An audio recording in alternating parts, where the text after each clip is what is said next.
How's it going, everyone? Data here, and welcome back to the Pittsburgh Penguins franchise mode here on NHL 23, headed into year number 1, the 2023-24 regular season. Now, in the last one, a ton of excitement around the series. Thank you so much to all the assistant general managers who are watching, commenting, spending the time to be involved in the series. It is so very much appreciated. In the last one, we took over the team in the 2023 offseason, going through the draft, the re-sign phase, and free agency. And this is our team headed into year number 1 as the clock is ticking on the core of Crosby, Malkin, and Letang, trying to win and be as competitive as possible while they are still at such high overalls.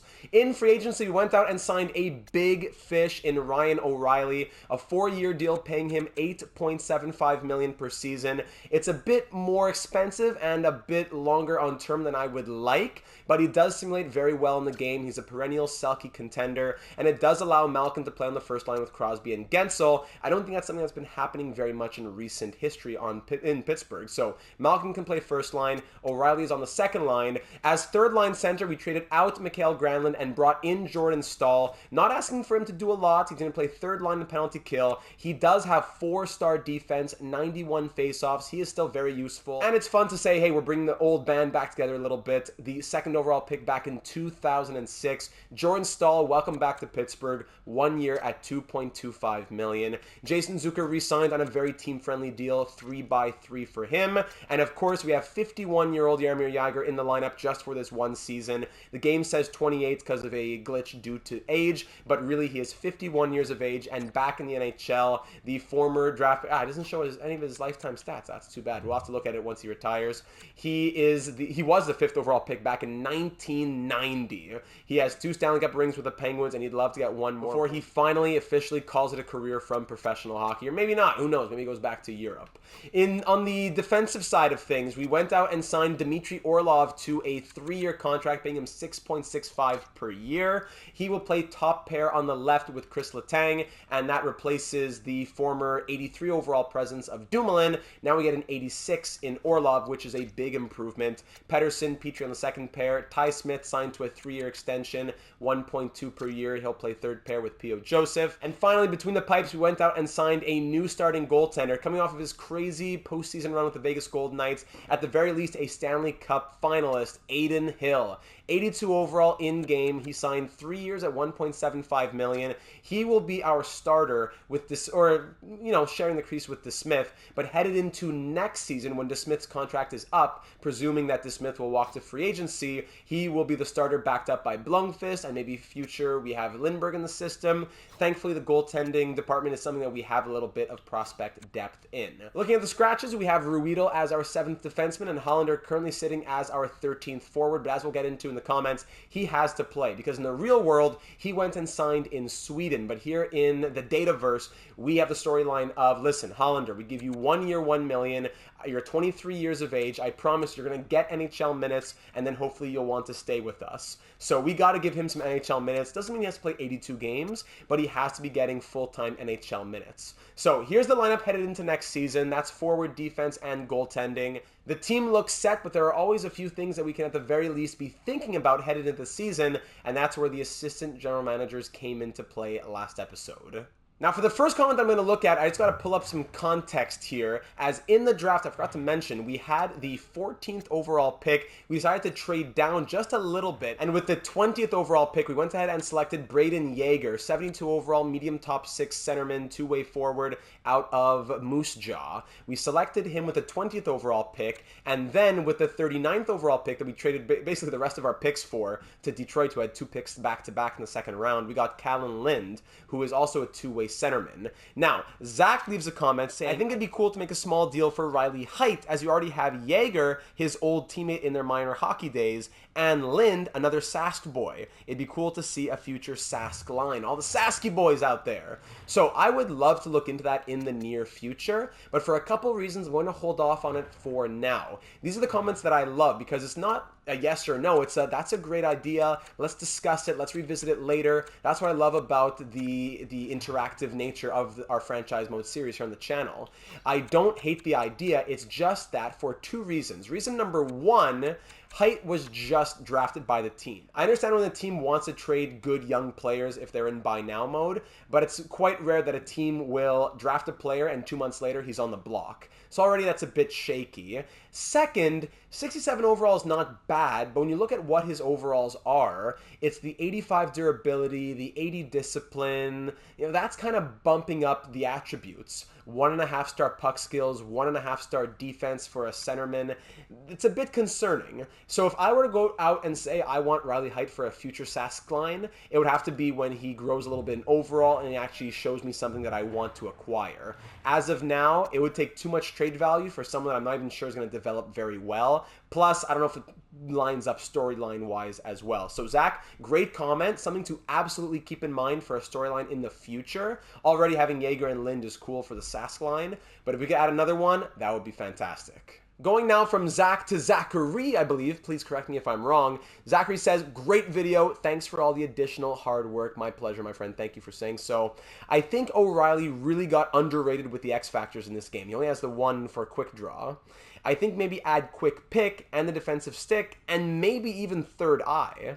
I think we could also maybe sign an additional low top 6 forward in free agency, though that may not be super realistic. I already took care of that. I signed a couple of like medium top 9 guys to play with the Wicklow Scranton Penguins, but it would give us a little extra in the poor prospect pool, absolutely. So I went ahead and did that. We should have a couple guys signing on in a few days. Concerning the X factors, I am absolutely going to go ahead and change a few X factors. I definitely don't want to scam the system and overpower our team, but for Ryan O'Reilly to only have one silver ability, I don't think that makes too much sense. He has the quick draw superstar ability, as well as even Evgeny Malkin. He has no zone ability, only superstar abilities, no gold shields. So I'm not going to go ahead and say, okay, here's Raquel, here's Russ, here's everybody. But I'm even going to leave Orlov without anything. But I do think it would be fair to give Evgeny Malkin as a 90 overall a zone ability, while also pumping up O'Reilly's X factors as well. So for those X factors, I went ahead and changed Evgeny Malkin's superstar ability of Big Rig to a zone ability. And for Ryan O'Reilly, I went ahead and added the quick pick and the stick 'em up. If we want to add more over time, that's absolutely possible. I just don't want to go too crazy too fast. So O'Reilly a couple more, Malkin has a zone ability. And I forgot to mention Jake Gensel this offseason. We also signed him to an extension. He's on his expiring contract of $6 million per season this year. Starting next year, 2024-25, he'll be in the first year of a 5-year extension, paying him $7.75 million per year. So essentially at the moment, 6 more years of control on Gensel, 5 more on Rust, 5 more on Raquel, 4 on O'Reilly, 5 on Letang, 3 on Malkin, 2 on Crosby. The core is locked up. And with those X factors, the line chemistry does not change either, so that is perfect. Moving on now to Philip Kelly's comment. Philip says, love the stories being brought together in this episode. Lots of great deals. Of course, loving Stahl coming back, hoping he sims well. I think for the Hollander story to make sense, he needs to crack the starting NHL lineup and play a decent amount of games to see whether he sims well and to make good on the promises. It's tough because I like the lineup the way it is. I do as well. So I don't know how to fix it, but maybe someone else has ideas. Essentially, it might just be a rotation system until we see who sticks. As for the defense, I find they can be really weird, who sims well, who doesn't. Preach, my friend. You're preaching to the choir. I'm thinking closer to the 30 to 50% mark through the season. Well, we'll be stopping this episode at the 50% mark, so that's when we can see what their plus minus and penalty minutes are and see who the fire sale teams are, etc., etc., etc. All depends on what the record is as well, but it's a good option to have so many players on the block across the league. Another great video, Data. Thanks for the hard work. Philip, buddy, thank you for those thoughts and thank you for the comment. Moving over to Brad Greenup's comment, who leaves some thoughts on a very popular issue in the comments last episode. Well, I think we're all really excited for the new series, Data. Appreciate all the hard work as always. Thank you, my friend. AGM Green's report. We promised Hollander NHL time if he signed. He needs to be in the lineup to start the season and to be given a fair shot at it. We can't tell him if he signs, he plays, and then stick him in the AHL. Makes sense. Now, making room for him might be tricky because we want Poulet and Paling playing, and we're going for the storyline with Jaeger and Nylander as well. So a couple thoughts on this. Maybe Jaeger can be 13th forward to fill in if someone isn't pulling their weight, or obviously injuries. Maybe, and just aside from myself, maybe we can put a storyline. He's behind the bench when he isn't playing, something like that. I don't know. Or maybe we try and make a move for Alex DeBrincat, who is still an RFA and would sign a 1-year, $5 million contract. That was something that we were looking at last episode. If we were to make a move for DeBrincat, we would probably have to just give up Raquel and someone in the bottom 6 to make room for Hollander as well. Also, the move doesn't necessarily have to be for DeBrincat, but he is on the block, so maybe explore if it's even an option with Ottawa's cap situation. That's the biggest problem.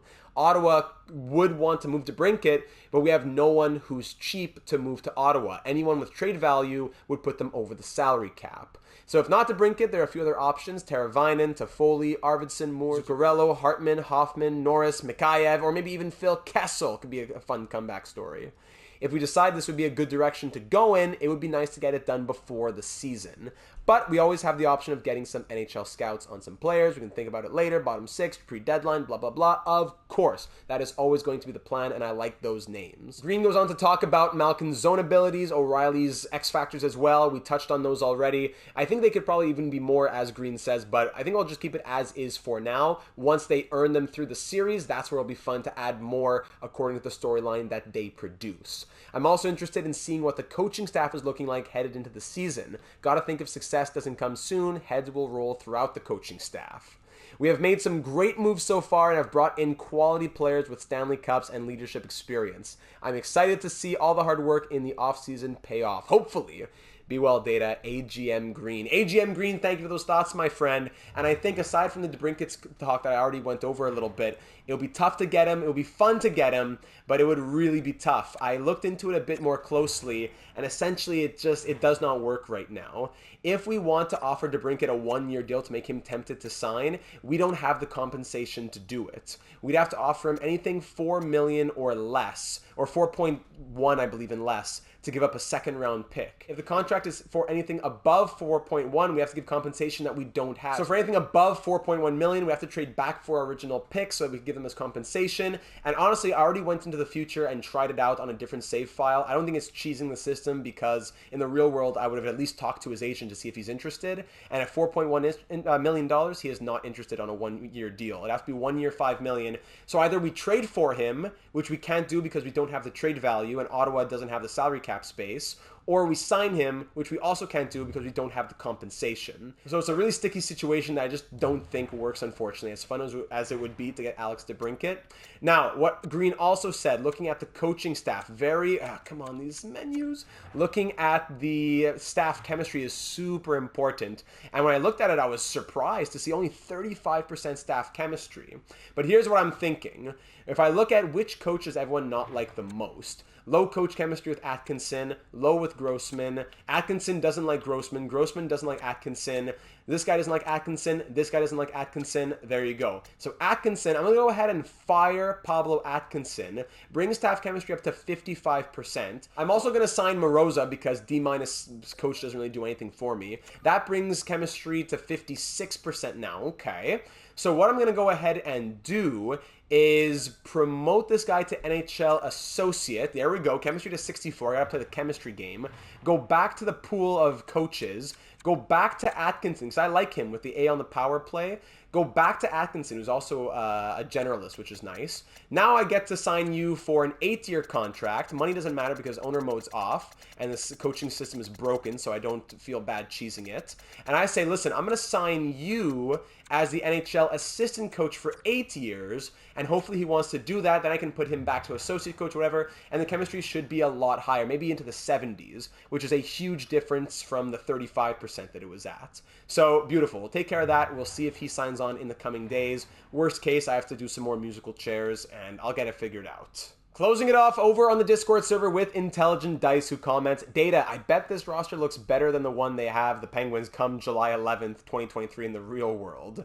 If you need to justify putting Hollander on the fourth line, Poulin has been in the player assistance program, and I don't think he's returned yet. Good point.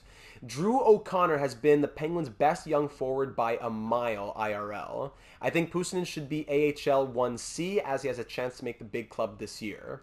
If you keep Rust and Raquel on line 2, you should consider moving Raquel to the left wing as he played that side in Anaheim. Intelligent Dice also liked the Hill pickup, and Swayman was someone else that he had his eye on as well. Intelligent Dice, thank you as one of our resident Penguins fans. Very much appreciated. There were some other thoughts in the Discord server about should Malkin be playing on the first line, second line. Malkin and Crosby aren't usually together, but I think we went out and signed O'Reilly purposely so that Crosby and Malkin could play together, and they get the +5, so I think we'll do it. We went out and signed O'Reilly, so it wouldn't make sense to bump him to the third-line center. Zucker has also been thought of as maybe he could play first line. Crosby, Rust, and Gensel was a great line in the real world, so we're absolutely going to be playing with the lines. Don't you worry about that at all. It's just that I think we'll start like this, and we'll go from there. In terms of who's going to be in the lineup and who's 13th forward, I would say probably Jagr 13th forward, but we'll do some more preseason experimentation to figure that out. And finally, with news dropping in the real world that Kyle Dubas has been hired as the president of hockey operations in Pittsburgh,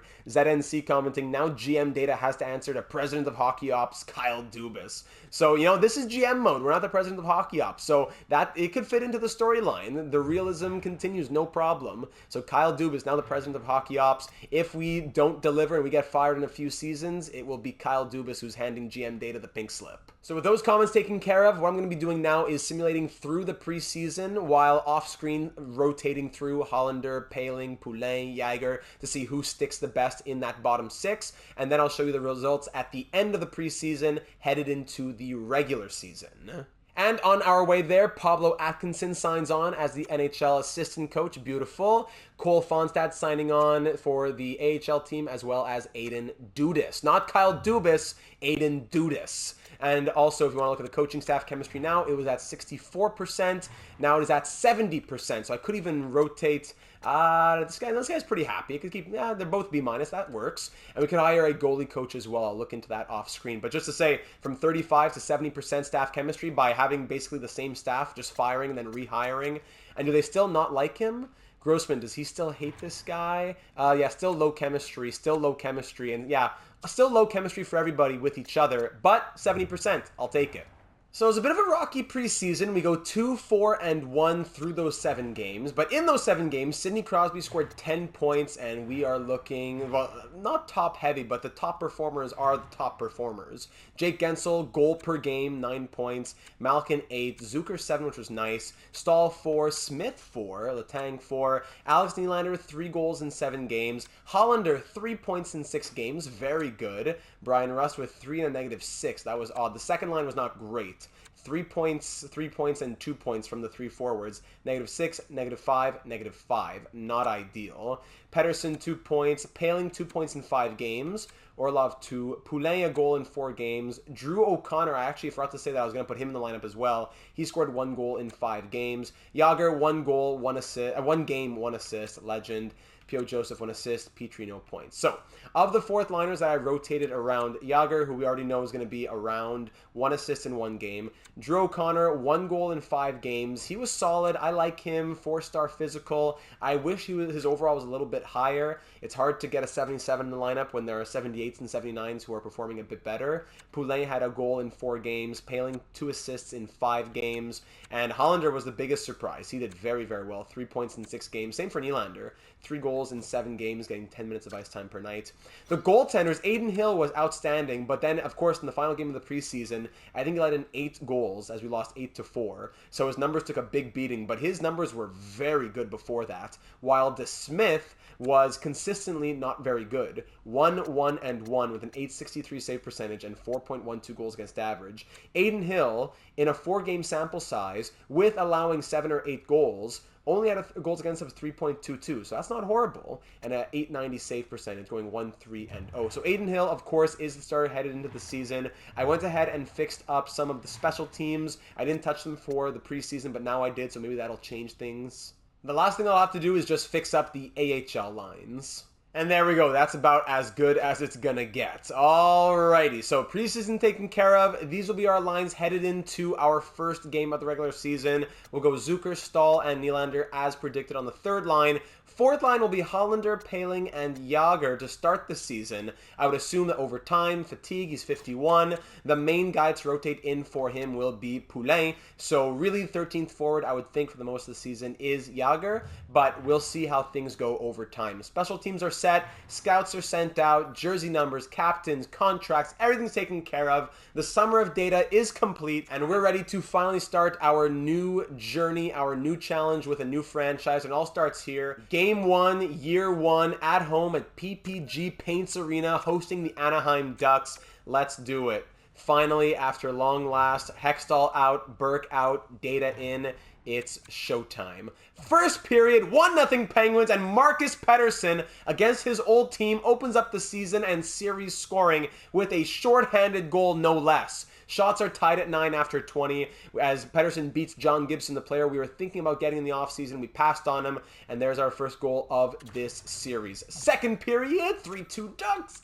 Zegras on the power play, Drysdale shorthanded, then Gensel on the power play, 4 consecutive special teams goals, and then Adam Henrique, even strength. All goals coming on Hill's blocker side, I believe, on his right. So unfortunate to give up 3 in that period. Shots are tied at 22 through 40 minutes, but we are down by 1. Power play Penguins to start the period. Extended opportunity killed off by the Ducks. Then Silverberg scores even strength 4-2. We're down by 2 with 10 minutes to go in the third period. We're outshooting the Ducks by a little bit, but we're still down by 2. Hold on, Alex Nylander, his first of the season. He had a good preseason. We're down by 1 with 5 to go now. Final 3 minutes, Ben Drysdale with his second of the night.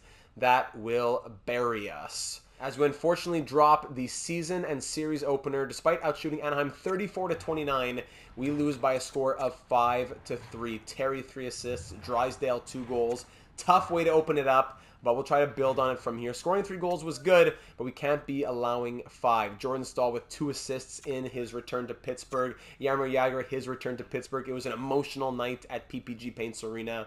Speaking of that arena, we will now be hosting the Vancouver Canucks. We'll keep on slow simming until we can get our first win of the season and the first win of the series under our belts. First period, 1-1 game. Sidney Crosby opening it up, then Kravtsov tying it right back. 1-1 through 20, doubling the shots in our favor, 14-7. Yet, we are now losing 2-1 through 40 minutes as Travis Dermott scores to make it 2-1 Vancouver. Shots 25-14 in our favor. DeSmith starting this game, and we're down by 1 headed into the third period.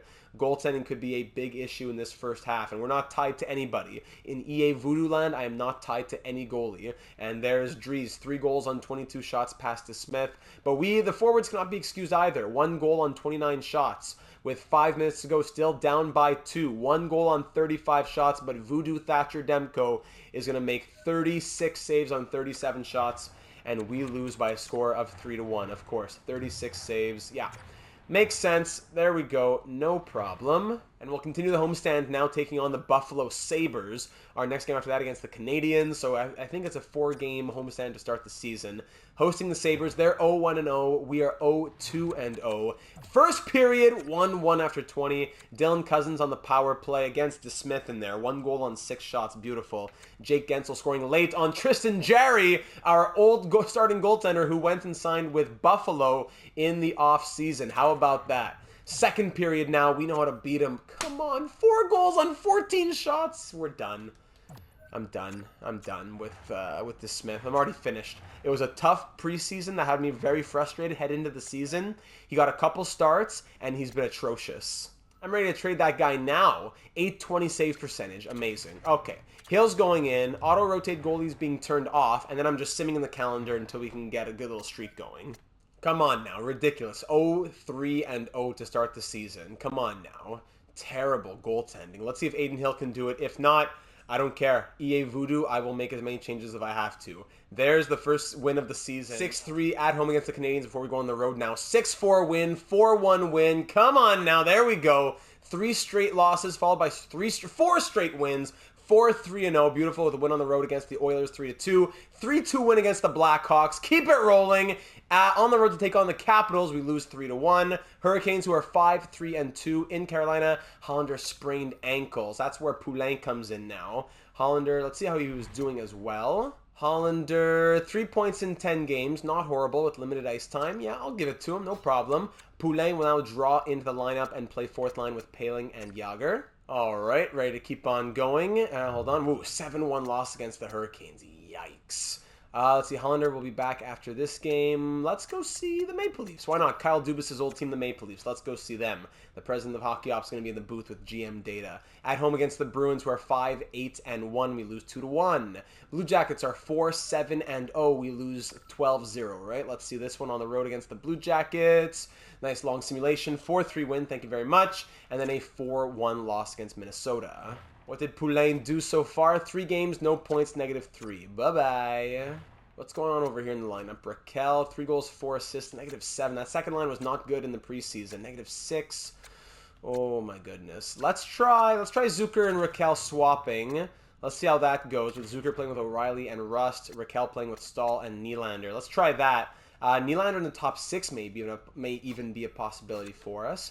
Defense, how are the plus-minus is looking? -5, -5, 14 penalty minutes from Letang, -2, -3, 0, and +5 for Ty Smith. Amazing.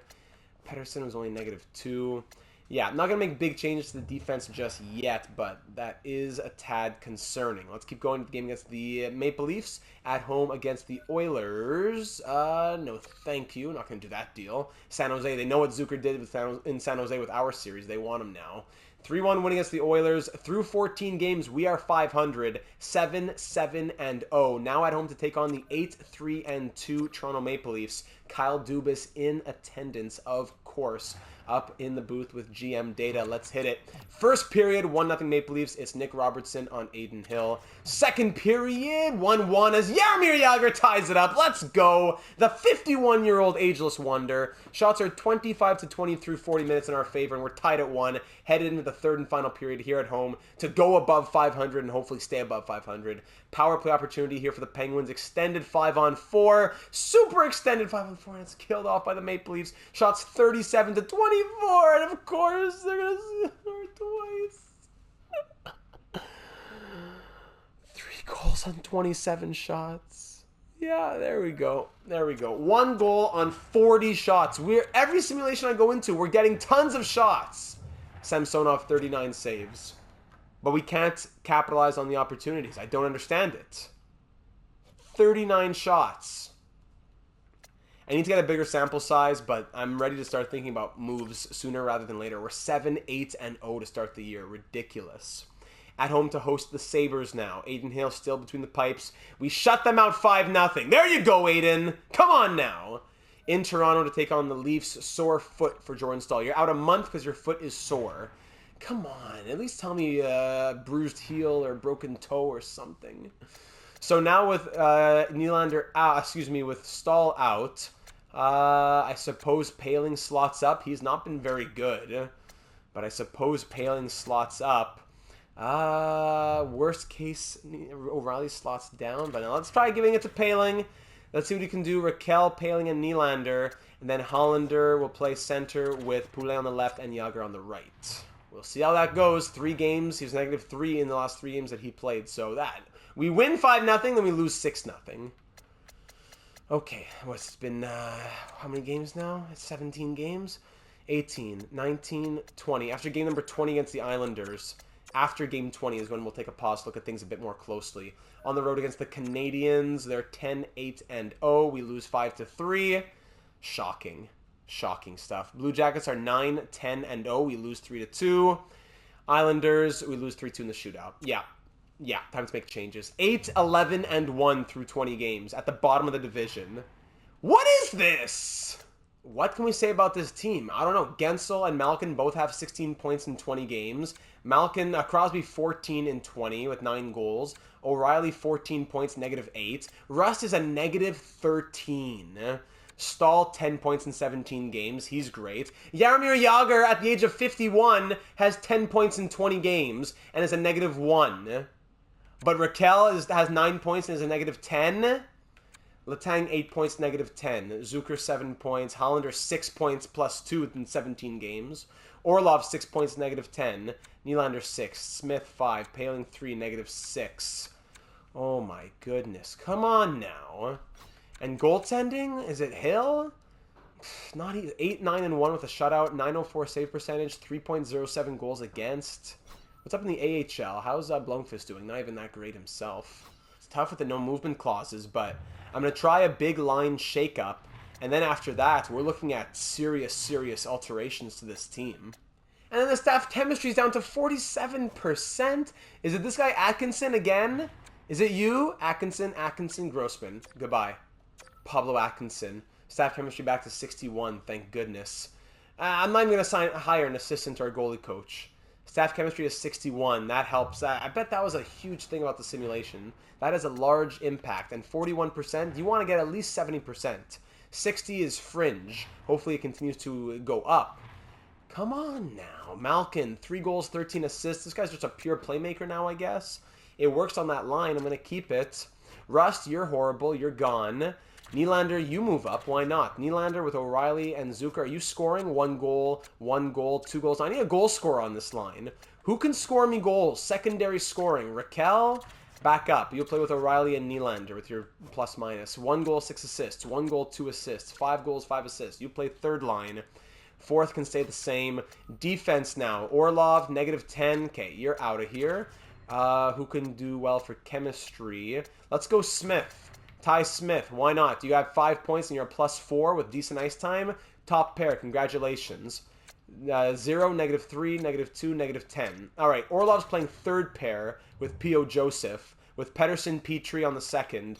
There you go. And special teams? Actually, even if the percentages are bad, I'm going to keep them. Maybe it was the coaching. Maybe that was it. But we got to see some improvements and fast. 8, 11, and 1 here at the end of November. Unacceptable. Unacceptable. First period, 2-1 Rangers. Rust scoring with 3 seconds left in the period. Shorthanded and power play. The special teams are killing me. Second period, 3-1. Third period, 3-2. Another 1 goal loss. Thanks for nothing. Regulation loss by 1 goal. No. I was thinking about leaving the special teams, but power play goal against, shorthanded goal against. Time to shake those up too. All right, so I made a few changes, sent out the scouts. We'll see how that goes. Staff chemistry, whatever else. Let's go from here. Let's try and call this the second half of the first half. So the second quarter, I guess you could call it.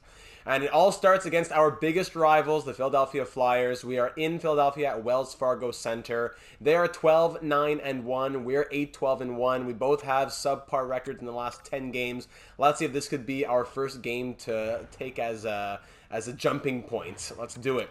First period, 1-1 through 20. Gensel on the power play. At least there's that. Then Ristolainen and Legends. We're on Aiden Hill. Second period, 2-2. Jason Zucker shorthanded. So at least we scored power play and shorthanded. The special teams come through. And then Cutter Gauthier scores on Aiden Hill in what is his rookie season. Shots are at 23-17 for Philadelphia, but we are tied at 2. And Samuel Poulin gives us the lead. 3-2, 5 minutes into the third period. Power play, Pittsburgh killed off by the Flyers. We're being outshot by a little bit, and there's Ristolainen, his second of the night, tying this game at 3 halfway through the third. It's a tight game with 7 minutes to go, but Jason Zucker, with his second of the night, now makes it 4-3 in our favor. And Athanasiou ties it up right after. We can't hold on to a lead. Minute and a half to go, and we're headed to overtime. Shots are 35-29 for the Flyers. We need to get this extra point. Everything's going to matter at the end of the season. Please tell me. Yes! Poulin is second. Poulin scores 2. Zucker scores 2. And thank goodness we get an extra point out here. 2 goals from him. Gets him first star. Risto with 2 goals. Second star of the night. We'll call it a win. We will take it. 9-12-1. Let's get back to the calendar. Now into the month of December. Let's see a couple games here at home against the Maple Leafs and then against the Stars. 4-1 loss and, drumroll please, 6-3 win. Thank goodness. Yet we're still 10-13-1, and I'm at a loss for what we're supposed to do here. The only player in our top 9 that we could really trade is Raquel, who's doing okay. Aside from that, the defense is struggling. The goaltending is subpar. Do I go ahead and make a big change right now, or do we wait for the halfway point? Let's get us a bit more going next little week and a half. On the road to face the Islanders, we win 6-1, so 6-3 and 6-1 wins. We outscore our opponents 12-4 last 2 games. Then a 3-2 loss. Jordan Stahl's back. He has been a huge piece, so thank goodness he's back. All right, back to full strength. Hopefully Stahl can continue on the same pace that he was on before getting injured. And then a 3-2 loss, 3-1 loss. Great. We're 11-15-1. This is really disgusting stuff. Really disgusting. The halfway point is coming up, but Islanders, we beat them 6-1. Senators are a losing team. Lightning are a 500 team. Okay. We need at least 2 wins in the next 3 games, or else I'm stopping to make changes. Islanders, Senators, and then Lightning. Let's do it. 3 games. Eastern Conference, 2 at home, 1 on the road. Hollander's out till Christmas Eve. Poulin comes back in. I think I'm also going to try Zucker back on the second line. Nylander down to the third. Yeah, I think we're going to try that. He's kind of stagnated. Only 9 points in 28 games here. So let's try him back on the third line. Poulet in the lineup as well in the fourth line with Paling and Yager. Let's go from there. So game one of that little 3-game experiment. 3-1 win. There's one win on the road against the Senators, who are 10-17-3. In Ottawa, we win 6-4. Lightning 14-12-3. Now this is where 3-0 shutout. There we go. I was saying it's like 2 steps forward, 1 step back. So we win all 3 of those. We're 14-15-1. Okay, maybe we could finish off on a high note here and maybe get to 20 wins.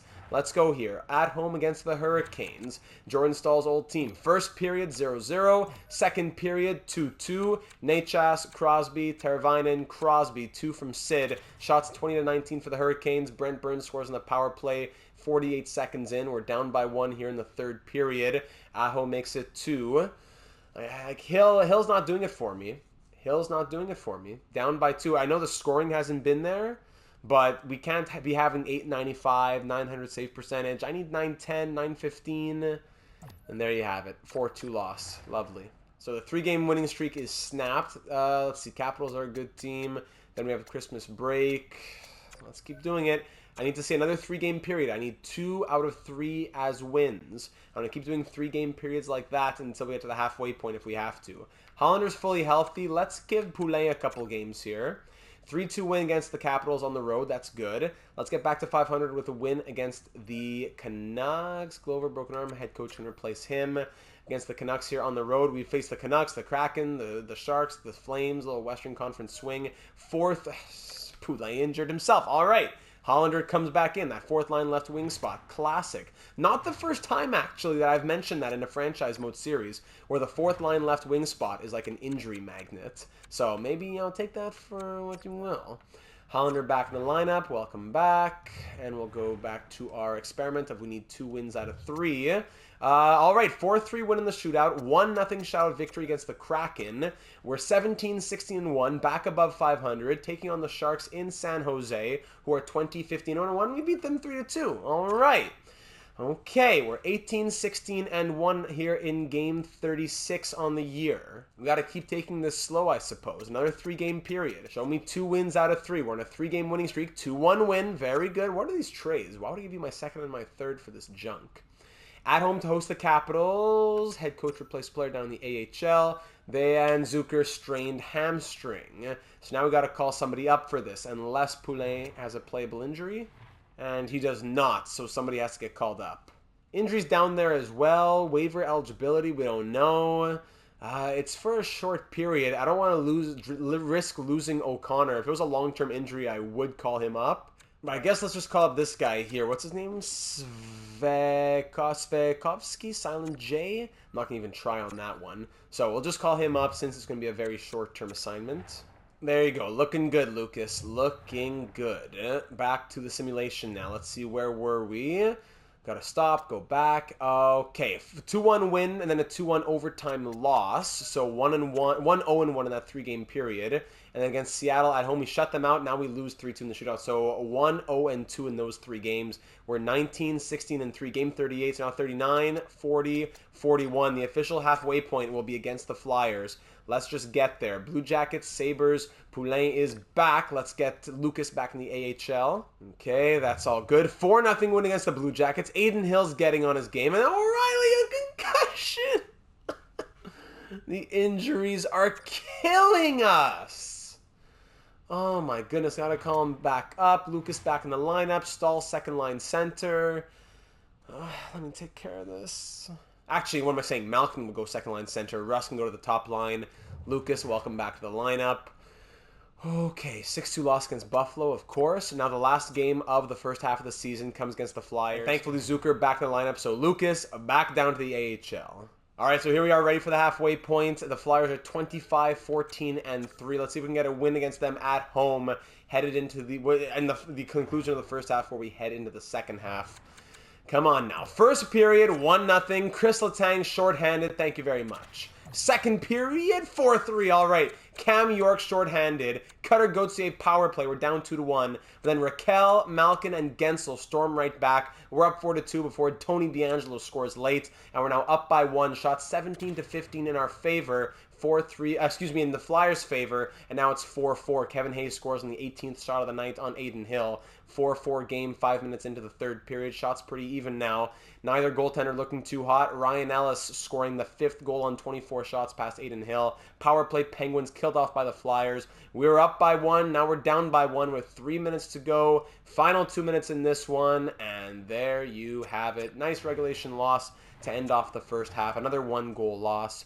And now at the halfway point, ladies and gentlemen, we are officially on pace to go 40, 36, and 6, which would give us 86 points. Is that enough to make the playoffs? Probably not. Definitely some changes we're going to be thinking about headed into the second half, but let's go ahead and look where we stand in terms of the entire league as of the halfway point. So in the entire NHL, we currently sit 22nd in the league with our record. We're not scoring much at all. Our goals against isn't even horrible for the teams that are around us, but our goals for has to be much higher. Looking at power play, 13.8%. Beautiful, one of the worst in the league. Tied within the bottom 10 here. And then for the penalty kill, 82%. Again, probably among the bottom 10, 15 or so. So the special teams have been atrocious. I wonder how much of that goes to the coaching staff. Looking at the points now, through 41 games, Evgeny Malkin has 39 points, a little below point per game. Jake Gensel, 35 points, on pace for 30 goals and 70 points. Sidney Crosby, 93, now a 92 overall. You got to do more, man. You got to do more. 64-point pace? That's ridiculous for Sidney Crosby. Come on! Brian Russ on pace for 32 goals. That's great. 26 points. His plus-minus has turned around. Ryan O'Reilly, 25. Zucker, 22. Raquel, 22 with a -10. Definitely a trade candidate. Letang, 17 points. Ty Smith on pace for 30 points. He's a +11 through 41 games. That's great. Jordan Stahl, 14. Orlov, 14. Jagger, 13. -7. Great. Alex Nylander, 10 points, on pace for 20. Hollander, 9 points, on pace for a little more than that if he were to play a full 82. Ryan Poehling on pace for 2 goals and 18 points with a -5. Great.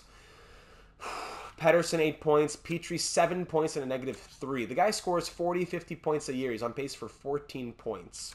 Poulin, 3 goals in 21 games. P.O. Joseph, 1 point, on pace for a 2-point season. Awesome. Awesome. That's all I got to say. Goaltending. Adin Hill is 20, 16, and 3 with 4 shutouts, a 911 save percentage, and 2.76 goals against average. Not even horrible. Not even horrible. And Casey DeSmith, I'd be down to just trade him, get an 80 or an 81 overall backup, and I can turn auto-rotate goalie back on. Because this is just crazy now. Come on. Is it the scoring engine? Is it the chemistry? Is it the coaching and or the staff morale? 51% it's dropped to now, so I don't know what to do. It's just a 2-man staff. Do I need more people to make them happier? No low coach chemistry with anybody. So I guess, let's say I promote this guy right now, the AHL head coach. I promote him to NHL assistant. Staff morale goes up to 59%. If I promote this guy to NHL goalie coach, stays at 56. So it's not like more people necessarily help it. Then I move this guy down, 57, and this guy down, it goes to 50. Okay, I got it up 1%. Can I keep doing this 100 times? NHL assistant coach, 58. Down to AHL head coach. Now it's 51. This guy back to NHL assistant, 56. What can I do to scam the system here? No, impossible. Impossible. What a scam of a system. What a real scam of a system. All right, so there you have it. You know the lines, you know the special teams, you know the coaching is a disaster. I guess we could just try and hire a couple guys and cross our fingers. But fundamentally, this team has to change because at this rate, we are not going to be making the postseason. If you're curious on any trade values, here's how we're looking. Please do keep in mind the no trade clauses, no movement clauses, all that stuff as much as possible. We're going to try to hold to those. Yeah, there are some trade values if you want to see them. They're not especially high. Let's look through the trade blocks and see what tickles our fancy. Let's see, in Anaheim, we have Jakob Silfverberg, 80 overall, 1 year left at 5.2. In Arizona, Nemeth and Hamonic. Boston has some prospects. Buffalo, prospects, Calgary, Uyghur, Kadri, Toffoli, Backlund, Tanev, Coleman, Zadorov. So Toffoli was one of those names we were looking at. Expiring contract, 85 overall. I would love to see Tyler Toffoli as a real-life Pittsburgh Penguin. 34 points in 45 games. I could see it. Calgary, are you a winning team? You're a fringe team. I could see Calgary doing a trade like that. Tyler Toffoli on the top of my list right now. Absolutely.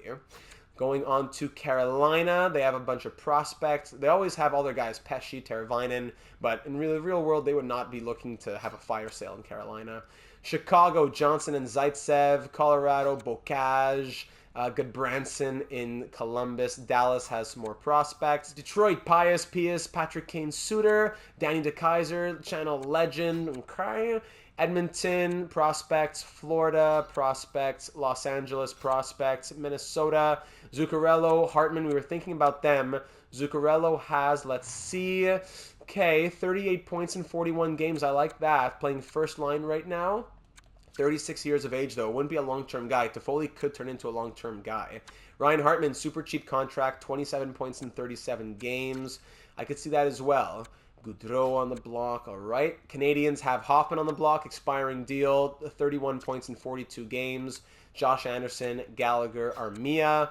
Predators, more prospects. Those height no longer on the block as well at the moment, unless he got traded. Devils, I don't see anybody there. Islanders, no one super interesting. Rangers, Matthew Robertson. Senators, Tyler Boucher. Flyers, Ellis, Holden, Risto, and a prospect. San Jose, Boyd and Seamek. Kraken, Carrick. Blues, Godet, Bortuzzo, and Berglund. Tampa Bay Lightning, Edmonds. Maple Leafs, Niemala, Markkanen, Canucks. Mikheyev, 3 years left on his contract. Yeah, 25 points in 43 games. Ekman Larson, Myers, of course, tough contracts. Vegas, Shea Theodore on the block. 2 years left on his deal. 26 points, 89 overall. He would be an incredible defenseman. Chandler Stevenson, Phil Kessel. But Vegas, are you a losing team? No, you're a winning team. Wouldn't make sense for you to trade Shea Theodore at this time. Stevenson, Kessel. Would not make sense to have a fire sale in Vegas. Washington, nobody. Winnipeg, prospect. So if you are interested in some of those prospects, let me know. But just looking at the big names, I would say Tyler Toffoli is on the top of my list, as well as Zuccarello and Hartman. But Toffoli would be a great acquisition, I think. We need to score some goals. We have not been having enough offense in our middle six. Defense plus minuses are shaky. We can look at another goaltender as well. But you can just tell me, if you want me to get an 80 or 81 overall goalie, just tell me that, because there's going to be a bunch of goalies that I'll go and do some research on. Could even dip into free agency. Who knows? Stalock, Dalia, Dell, Makniemi, Tokarski, Kincaid. Those are options if we need to get a backup, but I'm sure a trade would be possible with an 82 overall in Casey DeSmith. So there you have it, ladies and gentlemen. A shaky start here in Pittsburgh. We have a winning record. We're on pace for 40 wins, but that's not enough to make the postseason and not enough to do damage in the postseason. What changes have to be made to make this team get to that level? Is it the coaching? Is it the forwards, the defense, the goaltending? There are a lot of things to consider. I will hire an NHL assistant and goalie coach, but really it's the coach morale, and it's hard to play around with that and get it up. It kind of just takes time, and that's the frustrating part. As always, leave any and all of your thoughts down here on YouTube or over on the Discord server, linked in the description. I'm sorry that the start of the series wasn't with more of a bang, but we were brought in to do a job, and we're seeing what that job is. It is a difficult one. We can't just walk in, maybe throw some money at it and hope for the best. It seems like we need to do a little bit more. Experimentation, a few alterations. We'll go from there. We'll get stronger from this. I'm glad we're ending with a winning record, but we got to get a little bit better. So leave all your thoughts down below. Looking forward to reading them. As always, leave a like and don't forget to subscribe if you haven't already to be made aware of all of our franchise mode uploads here on NHL 23, MLB The Show 23, career simulations, and much, much more going on the channel. If you enjoy this, I'm sure that you would enjoy everything else that we have going on around here, and it would be that much more fun with you as a part of it. So thank you very much once again for taking the time to watch. I'm looking forward to seeing you again in the next one, where we tackle the second half of our first season with the Penguins.